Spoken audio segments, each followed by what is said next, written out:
There are many humorous things in this world, but nothing more humorous than EA thinking it's any less ass than it's ever been. Believe it? Can you believe it, LA?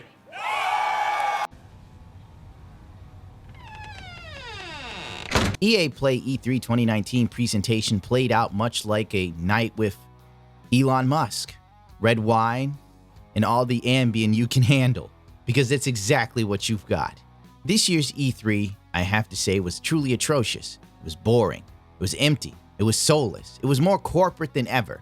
It reeked of people without ideas of how to engage and interact with other human beings, outside of charts and graphs, scripts, and hot takes.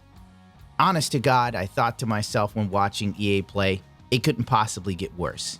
But in all honesty, it's fully capable of getting worse. EA Play plays out much like your life. One disappointment to the next.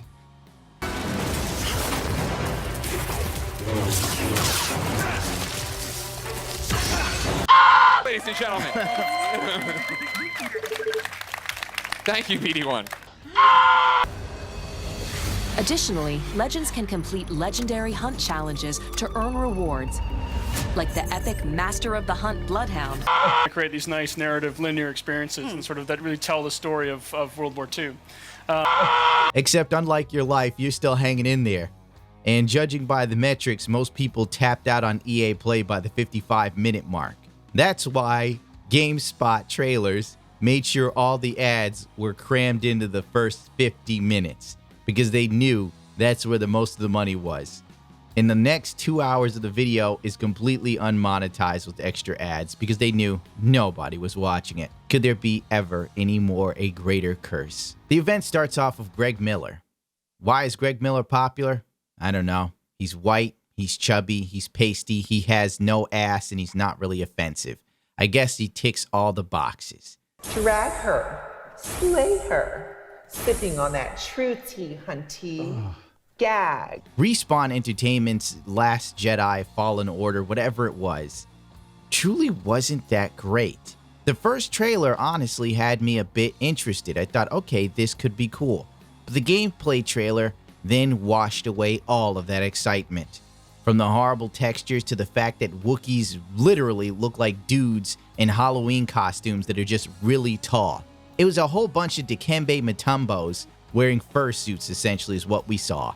The gameplay sucked ass. The storyline didn't seem that enthralling. And the fact that for some reason lightsabers can cut machines in half, but not human flesh, seemed to confuse the ever-loving stuffing out of me. I don't know. I don't care. Forget it. Oh, by the way, the trailer was 3 hours in, while the character was highly skilled and highly leveled up. You wouldn't be able to tell, really. It looked like they got the video game journalist Dean Takaishi to play this, because that's just how interesting it was.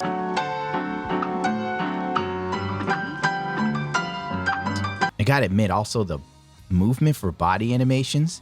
I've never seen a human being run like that before. It looks like C-3PO's running a little bit with those stiff arms. And why on earth is one of the guys who works at Respawn Entertainment called Stig?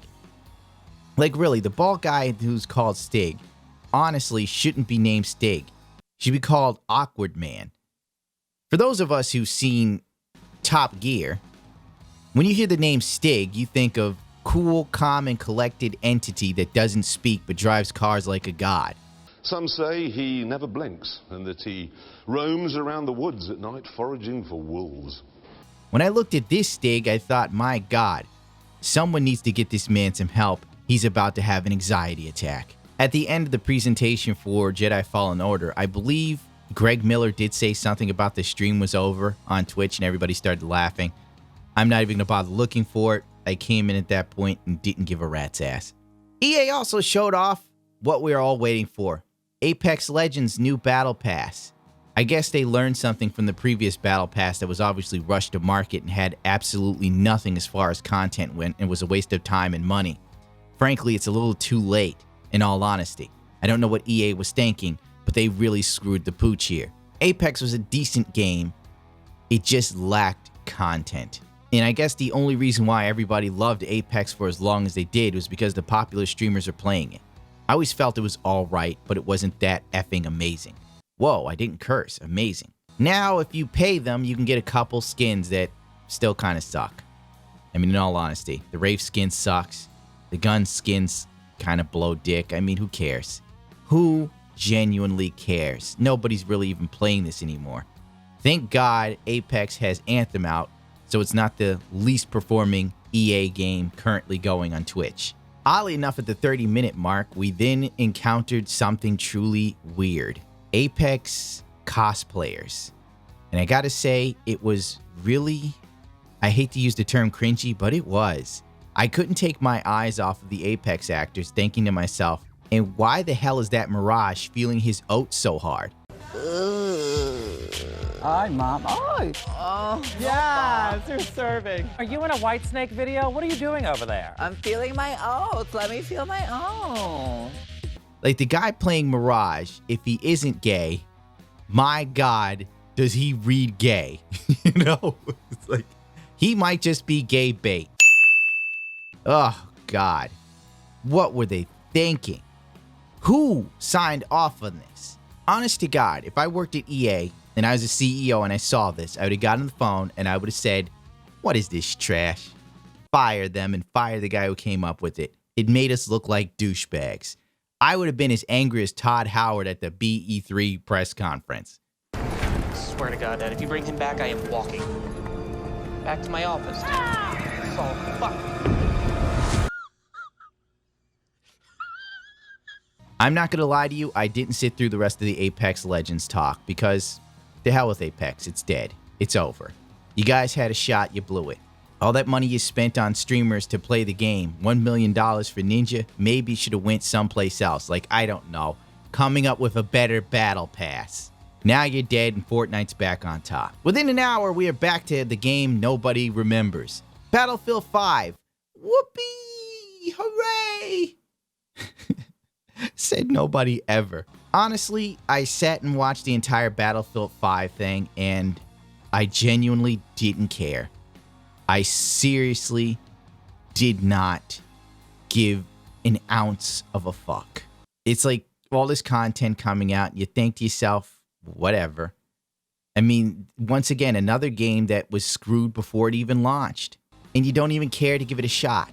And they've also got a Battle Royale mode that stupidly they launched behind the paywall of buying the game. Once again, not even putting yourself in the race to compete with Fortnite. So what is the point of the Battle Royale mode? Frankly, it just seems like Battle Royale has reached its peak and it's now descending. Fortnite is king. And at this point, there's no point for any of these other developers to bother, but they're doing it anyway. And it's stupid. The female host for it, I think, had double-gauged ears, which was new to me and not a very good look in my opinion, but hey, just opinions, and a dermal in her nose. But she looked a little too old for it, you know, like she's that hip mom. Like, oh God, it's Stacy's mom, and she's still trying to hold on to her youth. And there's that one kid who's like, Stacy's mom's got it going on. I would eat out her asshole for muscular dystrophy. I love to smell her gauge ear crust. God, high heel Uggs. Why? After the Battlefield thing, that's when FIFA was coming up. Greg Miller came back, and I'm not going to lie to you. I was done at that point. I was over. I did not watch the rest. It was over for me. E3, honestly, is like watching visual cancer this year. For some reason, it just gets worse and worse and worse. And it's almost as if the gaming industry doesn't even realize it. You know, the gaming industry is like this dude who's out of shape. And he's still, you know, talking about his glory days when he played high school football or something. And meanwhile, he's just getting in worse shape each year. It's just bad. Someone needs to like step in and help the gaming industry because it has a problem. It really needs rehab. And this year's E3 is proof of it. Oh God, a gay influencer? Really? The Sims pulls out a gay YouTuber to talk about The Sims? A gay YouTuber I think is still popular, but I don't fully know if he is. Because frankly, who cares about him and who cares about The Sims? It gets better. Oh, the gay pride crap. Oh, Jesus. Virtue signaling. Should have saw that coming. Yeah, whenever your career is dying, appeal to the gays or country music. It's the only way to save yourself. And on that note, I'm the hell out of here. To hell with EA's E3. It's as shit as their business practices. You know, Sony knew that they had nothing to show for this year's E3. And you know what they did? They did the graceful thing. They didn't come. You know, you got to give it to Sony. I know some people complain, oh, Sony didn't come to E3, but Sony knew they had nothing new to show you that would interest you. So they weren't going to waste your time. If only EA had such vision to see themselves. If only a video game company didn't lack self-awareness, we wouldn't be here and I wouldn't be making this video.